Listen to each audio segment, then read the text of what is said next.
many of you have been like me when you were a principal and you've had to deal with an irate parent, and the parent just simply continued to take up for her child, and she just didn't want to hear what you had to say about her child's misbehavior.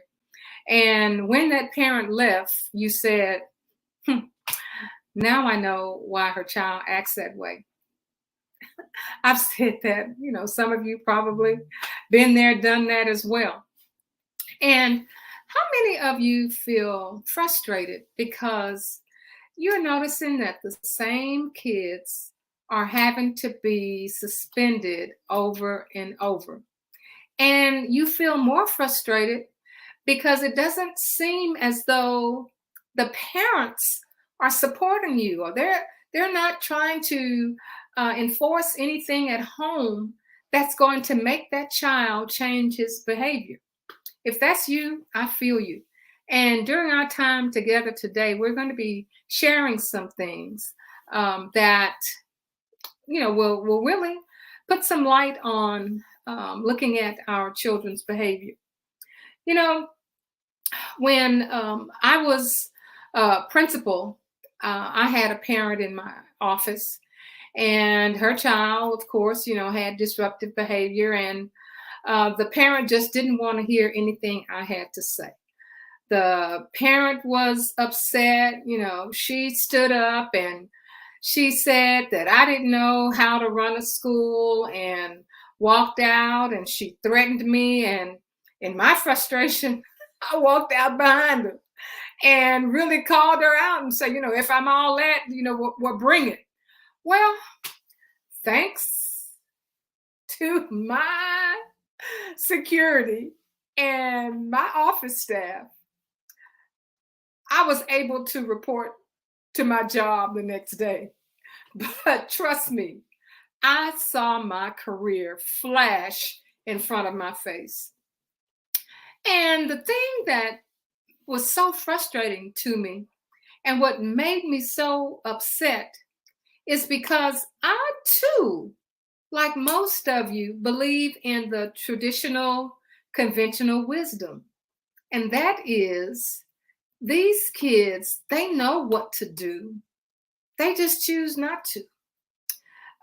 These children are receiving poor parenting at home. They're just letting the kids do anything they want to do. They're permissive. They're lazy. They don't have any home training. And if they did a better job at home with their kids, then we wouldn't be having all this misbehavior at school.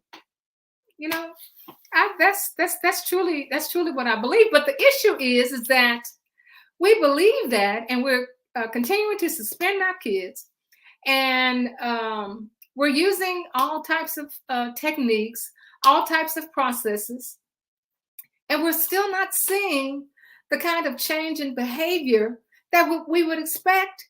And we're looking at the parents. So today, what we're going to be looking at and peeling the onion back on is, one, they know what to do, and they know better. They're just choosing not to. Are incentives and consequences working? Is it? I mean, we all do it. We do it over and over and over. But then we're really getting the same kind of results. And we're saying that these children, they're just choosing. They're just deciding that this is what they're going to do. And it's all back traced to poor parenting. So if we're looking at the topic tonight, does blaming parents change the behavior? What do you think about that? Well, my name is Barbara Polk. I am known as a turnaround principal. I have been assigned to low-performing campuses throughout the state of Texas, and we're able to turn the schools around. And I've been having to deal with these kinds of issues at schools that are low performing because Those are the places where the majority of our kids are being suspended, especially our kids of color and our kids that are in our low income neighborhoods and our rural kids. We pretty much label our parents when these students are misbehaving. And I just um, knew that there were other ways to deal with the behavior, but I found recently that the conventional wisdom has a twist to it. And I found that there is something else that you can add to your arsenal so that you can approach these children who are having this challenging misbehavior. There is something else that you can do to assist those students. I want you to hit that share button, and I want you to share this information with your friends, with your colleagues. And I give you the opportunity also to join Principals on the Come Up, where we transform schools into hallelujah success stories. You know, being an assistant principal, for those of you who are assistant principals or have been assistant principals, you know that all of the referrals end up on your desk. And the teachers send them over and over, and they expect you to do something. And usually the expecting you to do something is suspend them. And we know the consequences of suspending. But the deal is that we don't build a relationship with those kids. As a matter of fact, we don't know what else to do with them but suspend them. To hold them out of the class for a period of time and then let them go back, because you can't just have them all piled up in your office when you're an assistant principal. And it also you feel frustrated because you have to call these parents, the same parents, over and over. You know, I had a story of a parent who was a single parent, and she had, several kids. And I called her one more time for her to come and pick her child up who had misbehaving challenges all the time. And that parent told me, she said, ma'am, I would come and pick him up, but I have left my job so many times at Jack in the Box that my boss told me if I leave my job one more time, I'm not going to have my job again. And you say, well, can't she? I mean, while she's home, can't she do something with him so that we don't have to continue to suspend him? But you get that kind of frustration when you're calling your parents and you have that conventional wisdom. Well, I want to share some things with you tonight about the conventional wisdom. And it's through the readings of Dr. Ablon, who is at the Massachusetts General Hospital. And they have done research on dealing with these children who have this misbehaving relationship with everybody who's in the building. Everybody knows them. Everybody knows about their reputation. But all you have in your arsenal is to suspend them or put them in ISS or whatever consequence you have. Or if they do the right thing for a certain period of time, then you'll give them an incentive. And all of that is just not working. So what we're looking at now is treating this misbehaving behavior as a learning disability. You say, what? Another kind of disability? Well, sort of. Well, what the issue is that if we treat this challenging misbehavior as a disability, that means that we are going to have to build the skill of the student. Because when students constantly are lacking, when students are constantly disruptive, there is a lack of skill involved with that. There is something that is going on with that student. And what we have to learn to do are to look at all of the different types of challenging behaviors, which are, your implosive, your explosive, your running, your crying, your kicking, all of those, and then identify the skill deficit. That's what we're looking at with those misbehaving students. And we do that missing skill deficit assessment when everything is calm.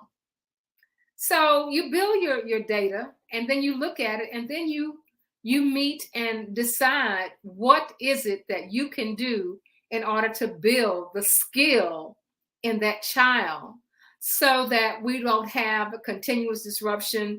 They get to our office, they're high energy, they're kicking, they're screaming, they're cursing, they're saying, don't bother me, or I don't want to talk about it. That's not the time to deal with it.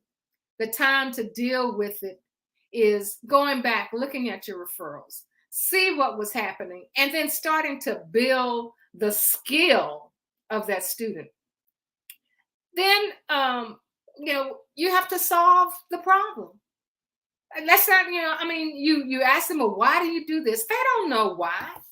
They keep doing it. So it's on us to help them figure out why they do it, and to give them some choices that they can make. Help them solve the problem. So if you have a student who's in a class, for example, I had a very, very smart young man who was in a class, and for testing, he had to be placed with another teacher, with a person who wasn't his usual teacher. And of course, those tests count. The accountability is riding on that. And this student, he knew everything. He was smart, but he decided that day that he wasn't going to write anything on his paper. He wasn't going to do anything. He wasn't going to, put his name or anything on the paper. Name is everything, but putting anything on the paper. And he was disrespectful to the teacher. So of course he landed in my office, as usual. All I knew was he and that teacher had conflicting personalities. So I moved him to another environment. Of course, I had to check off. I had to explain, why I was doing that, the whole 9 yards. But had I been more proactive with knowing, first of all, when those roles came out, that this child and this teacher, it just wasn't going to happen. And if it did have to happen, we could work up some type of skill that we could develop with him to be able to work within that environment. So we're looking at not necessarily parents. I think parents, they do everything they can, everything they have their ability to do. You can take a parent who is a great parent, and all of her students are succeeding. But then you can flip that by giving her this disruptive child, and all of a sudden she's not a good parent anymore. She's a bad parent. And while it's not her parenting, is that child doesn't have the skill to be able to function in that environment. And remember, when we are developing skills for our children to function in environments that, they have not been taught to function in, a lot of times their parents, they can't give you what they don't have. So they're dependent on us. So let's look at this misbehavior. Let's collaborate. Let's collaborate with the parents. Let's collaborate with our counselors and with the students and with the teachers, and not just rely on the incentives and on the consequences, because it's just not working. So assess where the student is, assess how you can collaborate to find out how you can build the skill in those students who are misbehaving, and they are your constant misbehaving behaviors. You know, they're the high flyers, the constant flyers. They're always in the office. Everybody knows who they are. So that's the challenge. That's the challenge. So my challenge for you the rest of this week is to look at and assess your students who are misbehaving before they get to the misbehaving, and try to determine what it is that you can do to build the skill of that child. And I want you to be able to answer the question, does blaming the parents change the behavior of the students? That's something I want you to think about. Well, I want you also to join Principals on the Come Up, where we transform schools into hallelujah success stories, where we come on every week and we do a training like this so that we can become better principals, assistant principals, counselors, parents to our children. Our children who are in our urban settings, our children who are in our rural settings, our children of color. We need to find ways to make sure that they are successful, because when they are successful, then our community is successful and our economy is successful. And then our students can go on and say, if it wasn't for the school that I went to, who thought enough of me with my misbehavior to build a skill in me to learn how to assess the things that I do, that's going to enable me to be successful in life. So hit that link. There's a link at the bottom, and there's a link at the top of the description where you can join Principals on the Come Up. And we'll see you next week, where we're Principals on the Come Up, where we transform schools into hallelujah success stories.